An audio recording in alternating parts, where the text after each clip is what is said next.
Therapy Chat Podcast, episode 278. This is the Therapy Chat Podcast with Laura Reagan, LCSW-C. The information shared in this podcast is not a substitute for seeking help from a licensed mental health professional. And now, here's your host, Laura Reagan, LCSW-C.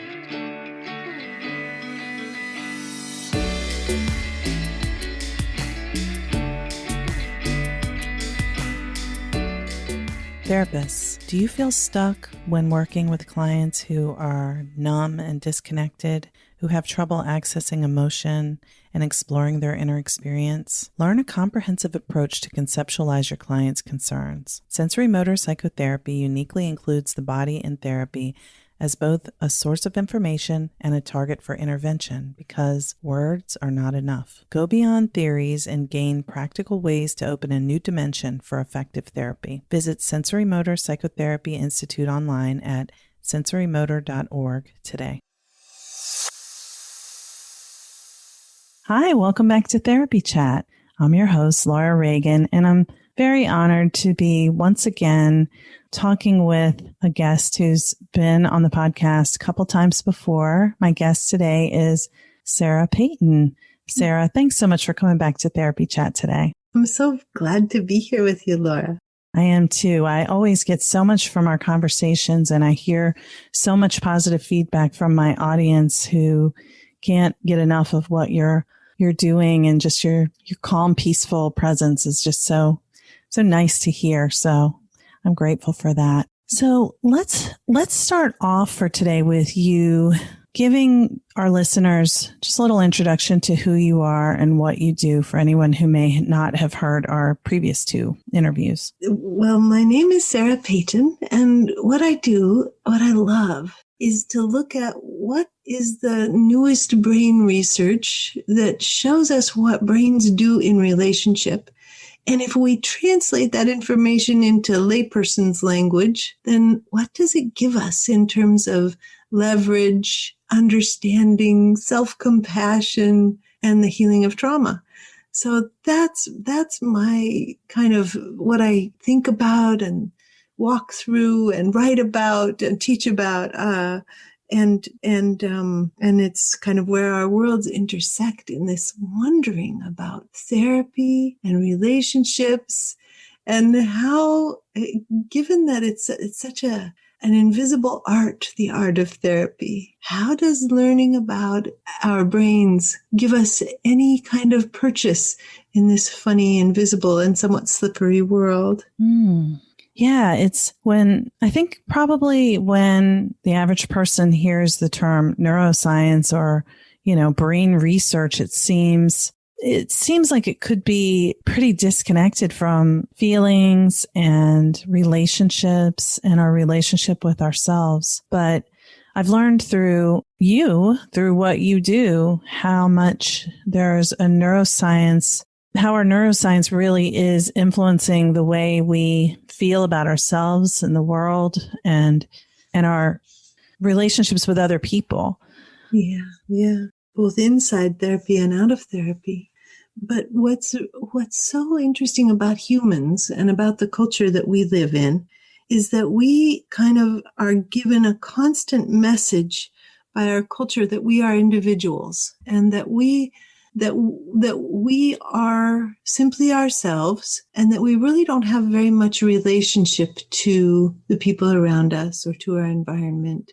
And we get this message just starting so early that we need to take care of ourselves, that we are responsible for our own selves, that we can't count on others. And that's, of course, the very first hurdle for people when they're moving toward the idea that another human could maybe actually help them. So what I love to give people an understanding of is the almost visceral and cellular nature of our connections with other humans, that our nervous systems change radically depending on how other people are doing, that our sense of self around us, that our sense of self is created from the micro moments of connection the moments when somebody actually sees us, someone actually understands us.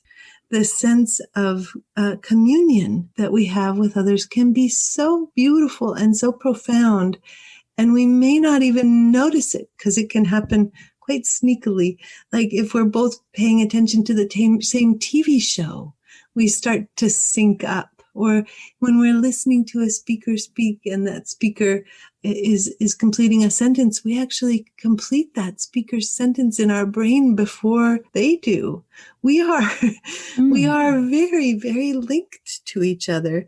We're so linked to each other that the research of James A. Cohen shows us that if we measure people on their own without their community, their vital signs, all their signs of effectiveness and self-regulation and stress management and resilience, an immune system response, everything is lower than if we measure them in their community. We are community beings, but so many of us have had difficult experience with human community, of course, that we might not even believe it, or we might feel suspicious or mistrustful even that I'm saying such a radical thing. But we are changed by, and we become more truly ourselves when we get to be held in an atmosphere of warmth and affection.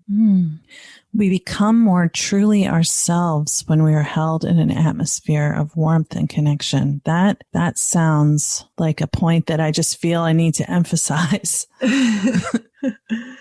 Yeah, it's the beautiful thing about therapy is that it offers that opportunity. We can't always take our therapists up on the invitation, but it does offer us the opportunity, especially, I mean, people sometimes say to me, how do I find a good therapist?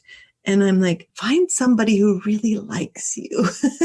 And that experience of being really liked is strangely transformative for many of us. Uncomfortable for many of us, right? Yes, it can be so. Because it can feel so different. Yeah. And we're like, why does this person like me? I don't understand what there is about me even to be liked or to be likable. Yeah. That makes me think of clients who say, well, you get paid to like me. Mm-hmm. Yes. Because it's like, you can't just like me. Right. That couldn't be right. Yeah. And that's such an intense moment for us as therapists. Like the experience of mutuality, is a different experience than the experience of therapy. And sometimes I just want to say, yeah, but you're getting my full attention for 60 minutes. If we were not in this particular relationship, then you would have to be giving me attention too. Right. That's it. That's what the person is paying for, is for the time that is focused only on them. Yeah. And where they don't have to do anything in response. They don't need to be focused on us.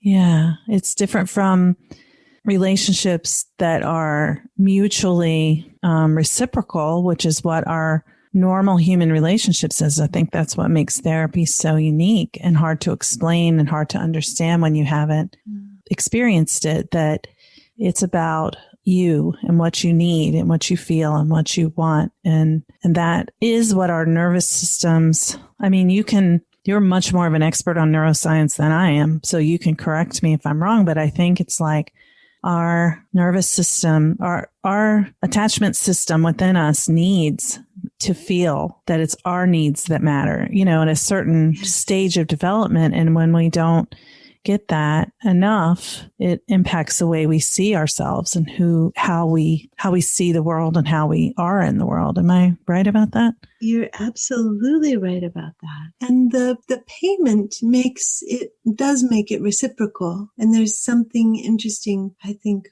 when clients don't understand that the payment is a part of the mutuality.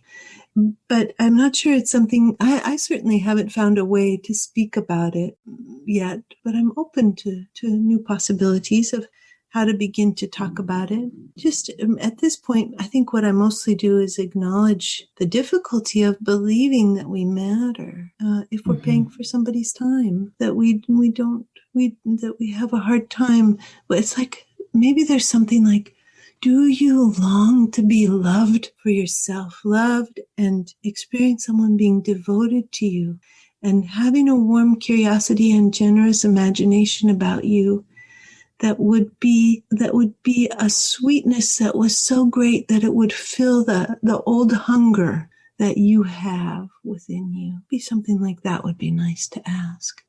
Those words, that's what I mean. The way you are and the way you speak is so, it's like almost poetic. And sometimes I do think this is my poetry. I do think that because one of the things that research shows us is that poetry lights up the right hemisphere. Mm-hmm. And I often think about therapy in a way sometimes as being the poetry that somebody else writes about us. The words that we bring to our clients are poems that begin to describe their experience. I was working with a therapist very recently, and I started talking about something that was really intriguing to me. And he was my therapist. And I said, and he said, oh, I kind of want to follow that thought, but I know that that's illusory. He said, I would like instead to just stay with you. I would like you to be the most sparkly thing in the room for me. And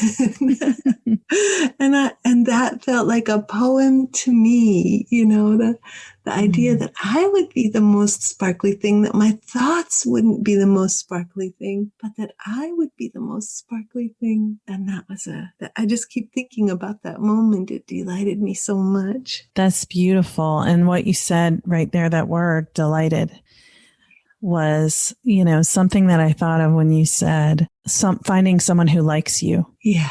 It's like we need, as an attachment need, we need someone to be delighted to see us. Yes. To have warmth, to be moved by our existence. Yeah.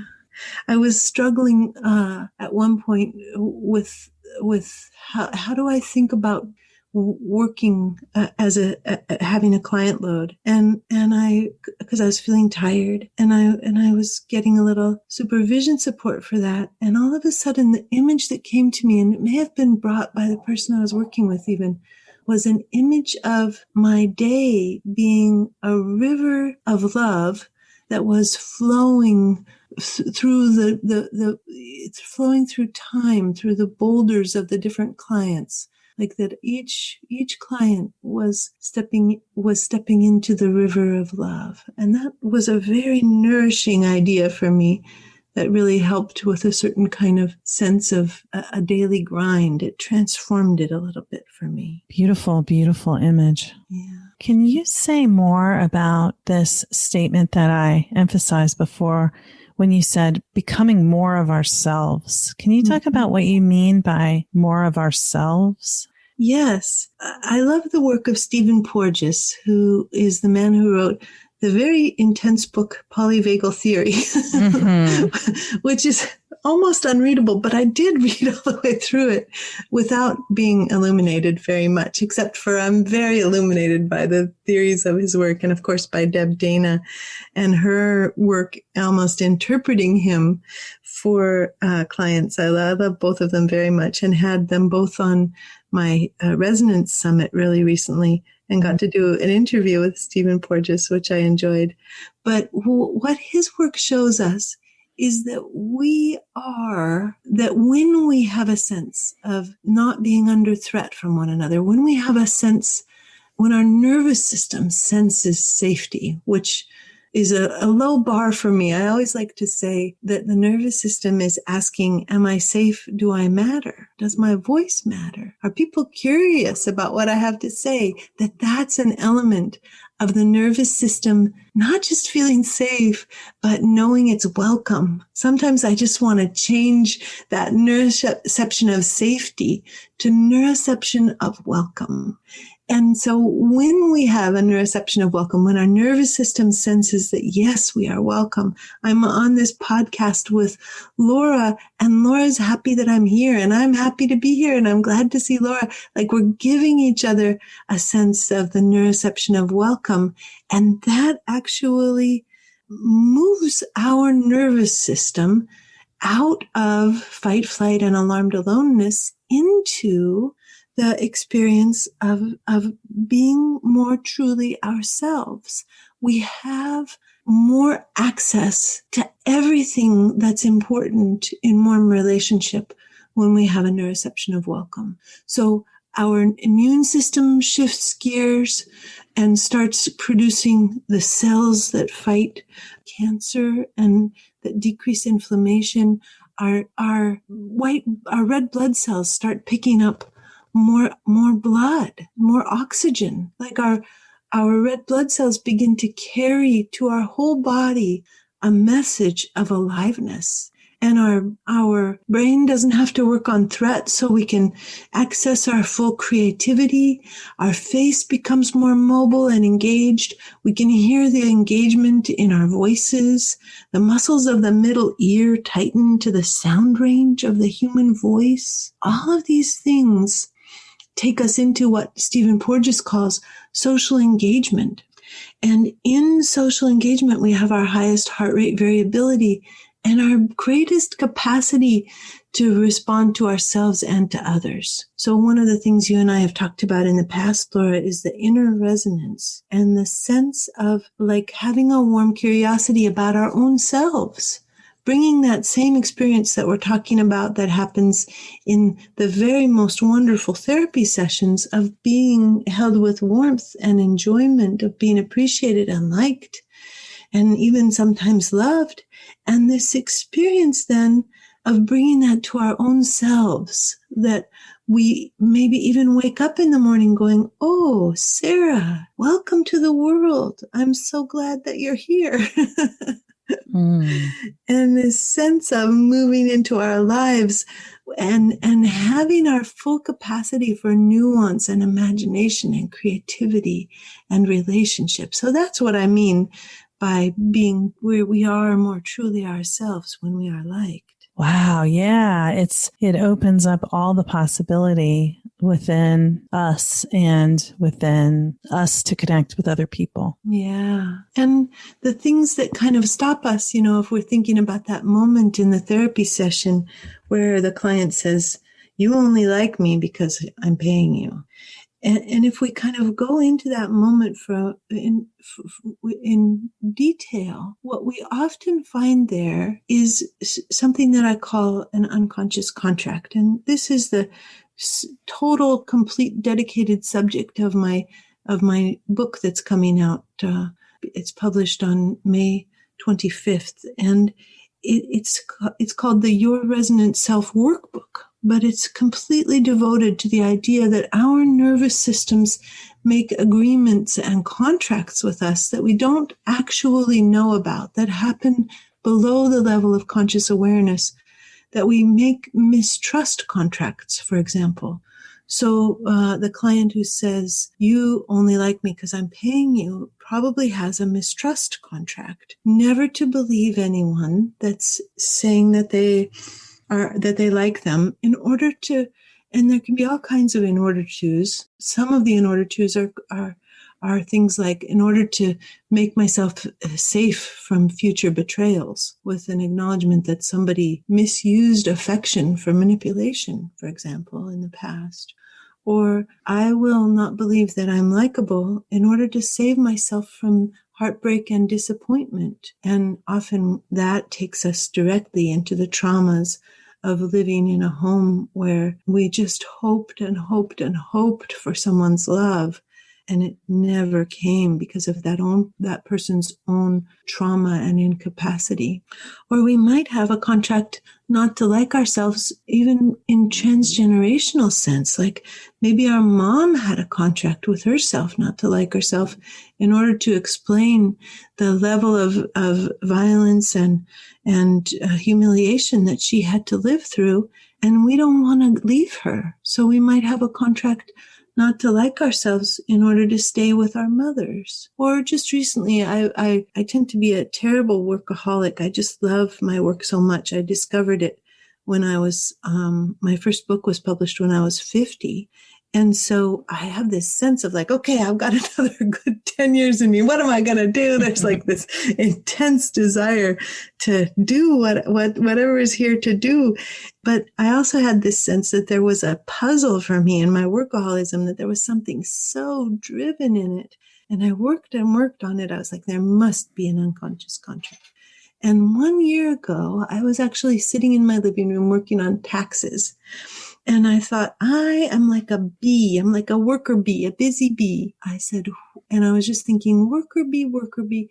And then all of a sudden, what I realized was that my father was a worker bee, and he died about 10 or 12 years ago. And I realized that if I just was a very intense worker bee, I could keep him with me. Like that was my unconscious contract. If I just am the very best worker bee I can be, then I don't have to mourn my father's death, and I don't have to miss him. And I'm just with him as I'm working so hard. And I had tears spring out of my eyes in this moment of understanding. And then of course I asked myself, Sarah, is this a good contract for you? It's like, no, I can miss my dad. I'm big enough to be able to mourn his passing. I don't have to hide from it anymore. And I release you from this contract, Sarah, and I revoke this vow. And instead, I give you my blessing to explore rest and flow and a little freedom in relationship to this intense desire to work. So that's kind of a little micro view of this book that I've written. Wow. Yeah. I mean, I had some tears come up when you shared that. Thank you for sharing that. And I'm sorry for the loss of your dad. Thank you. So, it makes me wonder, how do you identify these contracts? I know you do some family constellations in one of the ways that you work. Am I right? Yes. And this form of thinking about contracts actually comes from the early work of Bert Hellinger, who is the founder of the constellation method. And in his very early days, he started to work in his later days very non-verbally, very silently. But in his early days, he did say this. He did have people say, no matter the cost to myself. And that's a key part of understanding, how strong our loyalties can be, that we don't even care, that I didn't even care that I was killing myself with my workaholism. And indeed, coming out of the workaholism, I realized that there were multiple health issues that desperately needed my attention, and that I really literally had been killing myself with the intensity of my drive and not really stopping to rest or breathe. So what we want to know is, what are we doing no matter the cost to ourselves? And then that takes us into the world of being able to explore self-sabotage, or to explore things like, why don't I believe that my therapist has affection for me? Or, what am I keeping myself safe from by never being on time? Because all of these little self-sabotaging habits that we do really seem to do them no matter the cost to ourselves. I will not exercise no matter the cost to myself. And the question, the part that's the part we know. We know that we will not exercise, but we don't know what the unconscious part is. It's like the words "in order to," which we've probably never put in. We think of ourselves as kind of like finished products, and that we're just flawed, rather than saying, I will hurt myself in order to. And that "in order to" is a grammatical tool that lets us kind of open the door to the body and feel into the body to find out, what's my in order to? What am I looking to do? If this makes sense, if this thing that I just thought was a nonsensical flaw, if it makes actual sense, what kind of sense does it make? Now that is very powerful.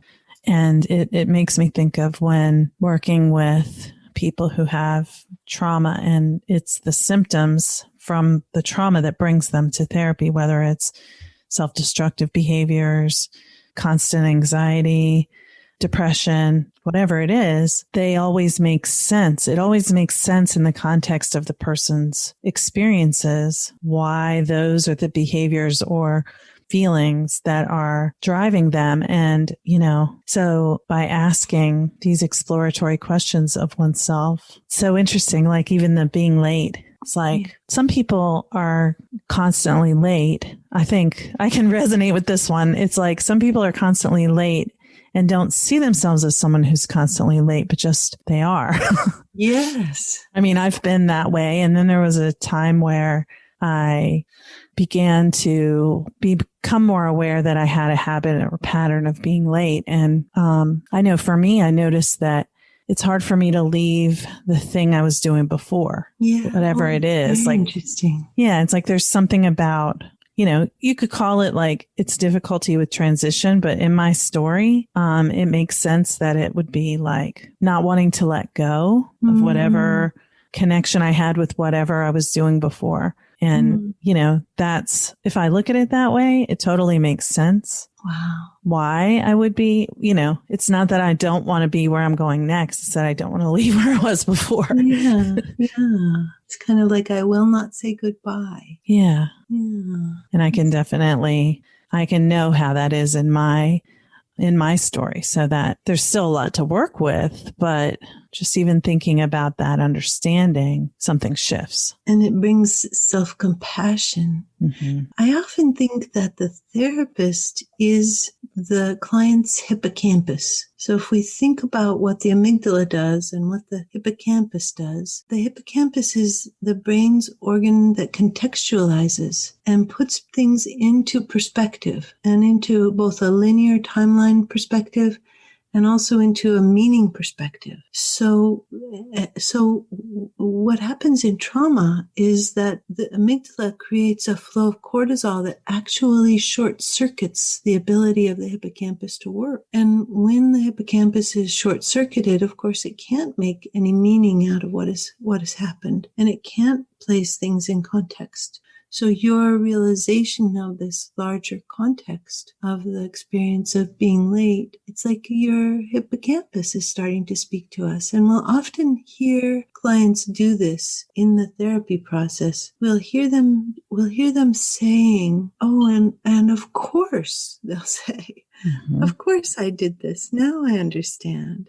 Or they'll move out of talking about the trauma. They've been talking about the trauma for 25 minutes, but finally the resonance is perfect enough that the amygdala relaxes, and all of a sudden we hear all kinds of meaning making.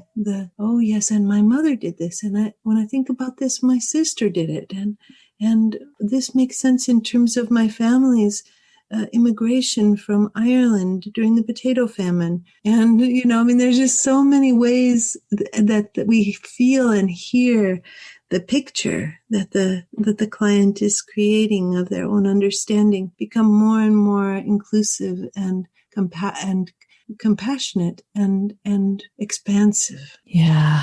The space being made for that exploration within, I guess it's within that therapeutic relationship that is an environment of that whatever comes up is okay. Mm-hmm. Yeah, and that kind of tucks us back into the polyvagal theory, the idea that there's an actual neuroception of safety below the level of conscious awareness, that our nervous system is going, yes, indeed, everything is really okay to talk about and to bring here and to feel. So Sarah, I'm thinking of something you said earlier, which I think might be a new phrase for some who are listening, and I've heard you mention it before, but I'd love if you could go more into it. When you said our neuroception of safety and that we matter, we're welcome, allows us to come out of fight or flight or alarmed aloneness. But can you talk about that? What that alarm? I think everybody knows what fight or flight is at this point, but what's the alarmed aloneness?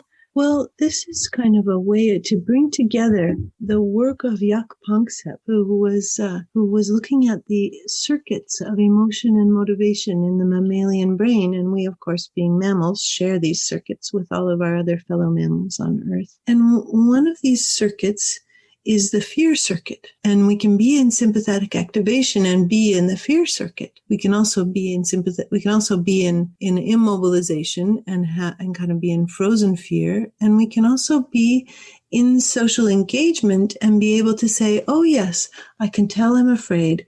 There are edges of it. I'm not being taken over by it. I'm still able to make decisions, but I'm holding my inner scared self with a lot of care right now. So there are 3 ways of being for each of the circuits. And so then fight, flight is the fear circuit. And if we think of fight as the anger circuit, where we can have immobilized anger, or we can have anger in sympathetic activation, which is by far the most common, or we can have the life-serving anger, where we're really integrating our anger with our love. And we realize that the reason that we're so angry is because we love so deeply. It really changes the effect on the person that is experiencing us as angry. For example, if a child gets lost and then comes back and we're angry, you stupid child, what did you think you were doing wandering off like that? Or we can have an expression of the mix of anger and love that comes out explicitly. And we would say to the child, I'm so angry and I was so scared and I love you so much and I want to be able to protect you and I just feel helpless when you wander off, which is an entirely different experience of receiving somebody's emotion, much less of a burden, because there's an integration and it's a social engagement way of being able to express our anger. But there's also in our emotional circuits, there's a circuit that's devoted entirely to panic grief, as Panksepp called it. It's the circuit where sadness lives and sorrow and mourning, and we're all familiar with that. And Panksepp also says it's our circuit where shame lives. But if we think about this circuit also as having 3 states, that there can be an immobilized grief or an immobilized shame or an immobilized loneliness. And then if we move up into sympathetic activation, this is the place that is so unusual for our culture to name. As I travel around the world, more people say to me, the most useful thing that you have said to us is you've talked about alarmed aloneness, because it's not something that we have a real solid name for. I'm the one who has coined this term, alarmed aloneness, to begin to invite people to notice that they actually really miss people, and that the missing of people, which creates a pining response or a missing response, can be quite urgent. And indeed, in our talking about the child who is lost, many parents have the alarmed aloneness experience of like, where is my little one? Where have they gone? My body cannot bear that they're missing. And there's elements of fear, but there's also, and there might be elements of anger, but there might just be this really pure sense of alarmed aloneness. I remember I felt this, I didn't have the words yet, but I felt this so strongly. When my husband got a new job that he loved, we had to move 3.5 hours away, and I had to move away from my older son, who was, already 21 at the time or something. So he was out on his own, but I had to live in a different city from him, and my nervous system was in an uproar. And it wasn't fear, and it wasn't anger. It was the uproar of missing someone who's very, very dear to me. And so as we begin to notice our own capacity for having both sympathetic activation and a sense of aloneness at the same time, we can start to put our finger on a long time emotional experience, maybe a lifetime of a sense of alarmed aloneness, something that could have started when we were babies, where we were missing the warmth and presence of our mothers. Maybe she was traumatized. Maybe she was having to work all the time. Maybe she was distracted by illness. Maybe she was taken by death. Maybe she was taken by addiction or depression. And there can be just an embedded sense in our nervous systems of this alarmed aloneness. And why is it important to have names for our emotions? Well, what we've seen from the work of Matthew Lieberman at UCLA is we've seen that the amygdala actually does not calm until the correct word is brought forward by the insula to be able to name emotional experience. And so it's like it completes the circuit. The body gets to relax when we actually name the emotions that are true for us. And if we never have the word for it, if we never have had the words alarmed aloneness in our experience before, then our bodies may be carrying this ancient and important experience that has never been named. So we just kind of stay in that state of what we can call anxiety that begins to calm and settle a bit once we start to have a word for the actual circuit that the experience is happening on. Wow. So I think I'm searching on one level. I understand what you're saying, and I'm searching for knowing if I'm understanding it correctly. I think I'm thinking about things like the first thing that came to mind. I don't want this to sound like I'm using this word with a negative connotation, but thinking of that feeling of a sense of desperation. Yes, and abandonment. Yeah. Yeah. So the way that we can become almost fixated on whether it's, for example, someone who suddenly feels that their partner is cheating on them and they just almost become convinced without any real reason to think it. It suddenly is true to them and they're determined to find the proof that it really is happening so that because they just know it is. Is that kind of an example? I know it wouldn't be like just that, but is that kind of an example of what that? It's very much an example. Like? And what's so interesting about that kind of intense jealousy that takes us totally over is that the research shows that it tends to have different manifestations depending on our attachment style. So for somebody who's avoidantly attached, then there will be a lot of sexual jealousy. So the sexuality circuit is involved as well, and rage, because a sense of like that something very dear has been taken from us. And of course, there needs to be, for that particular manifestation of jealousy, we really need access to both an understanding of how deeply we love and also a little bit of access to the amount of grief that we feel and the loss, which takes us right into the alarmed aloneness. And if we're ambivalently attached, we tend to respond to this situation if our partner is emotionally connected with somebody else. The same kind of rage and discomfort and jealousy and pain and alarmed aloneness will happen not because of sexual connections, but rather because of emotional connections, which of course can be so enormously confusing to the people who are experiencing that sense of something very precious being taken from us, because no sexual violation has happened. But it's very important to acknowledge that the emotional connections can be experienced as extremely threatening. And of course, the intensity of the emotion takes us into disorganization and traumatic attachment. And it's so much a response from our very earliest days and very much connected to the very earliest days' experiences of unresolved alarmed aloneness. Absolutely. Wow. So as we come to the close of our time together for now, I'm going to take a wild guess. I believe that your new book, and I know that your first book too, but this workbook may help people with working through this. But can you talk about how can people work through this and what's in your book that could help? Yeah.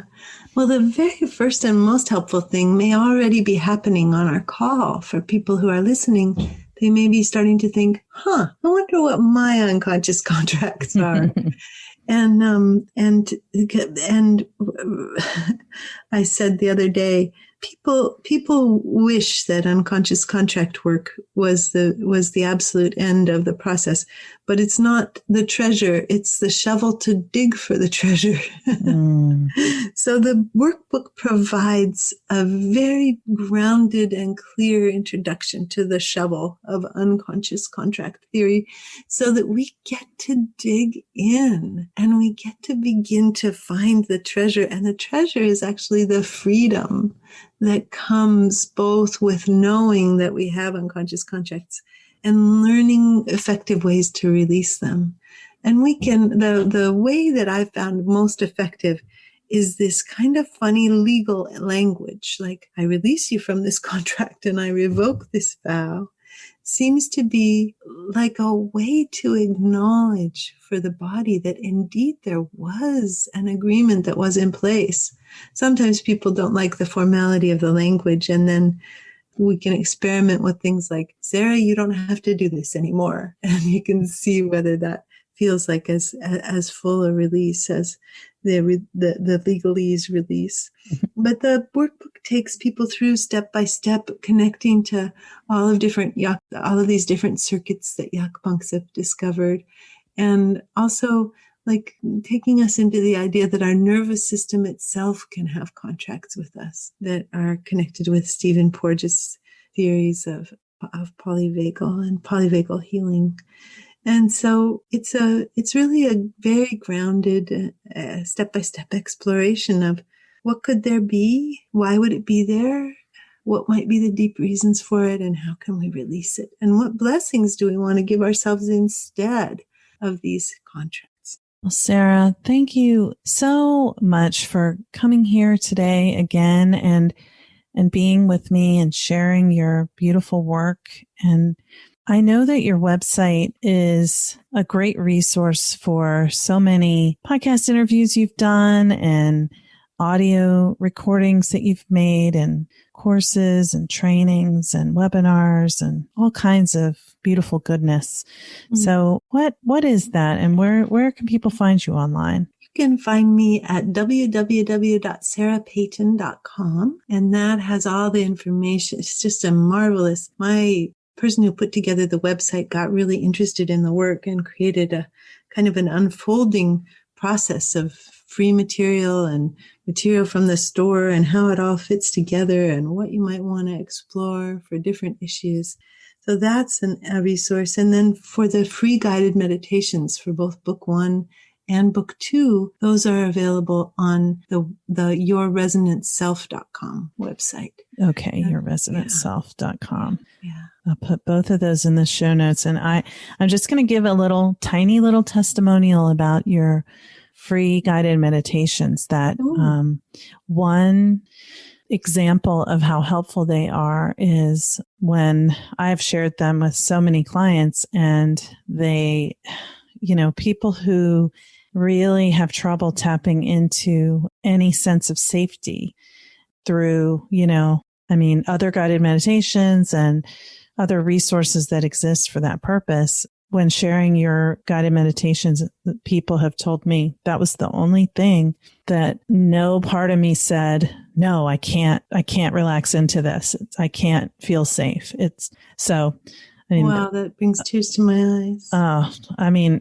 I'm so grateful for these resources that you create. And I really want you to know that they are doing so much good for so many people. Thank you. Very grateful to know. So thank you again for being my guest on Therapy Chat again today. And thank you for having me.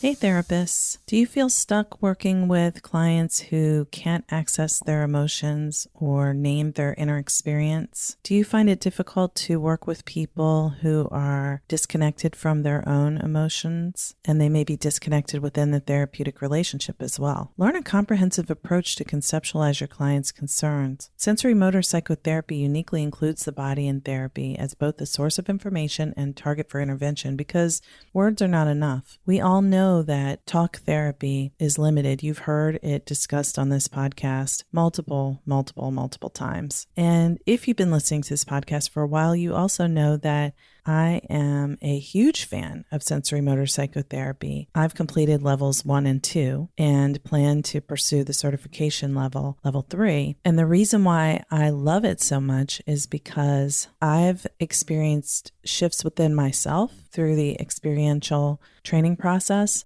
and huge shifts in my work with clients through the training that I've received with Sensorimotor Psychotherapy Institute. I highly recommend that you check out their website, sensorimotor.org, to learn about their trainings. In fact, they have trainings coming up this summer, and to view their webinars, learn more about what sensorimotor psychotherapy is. It's a beautiful, powerful method that I can't recommend highly enough. So check them out at sensorimotor.org.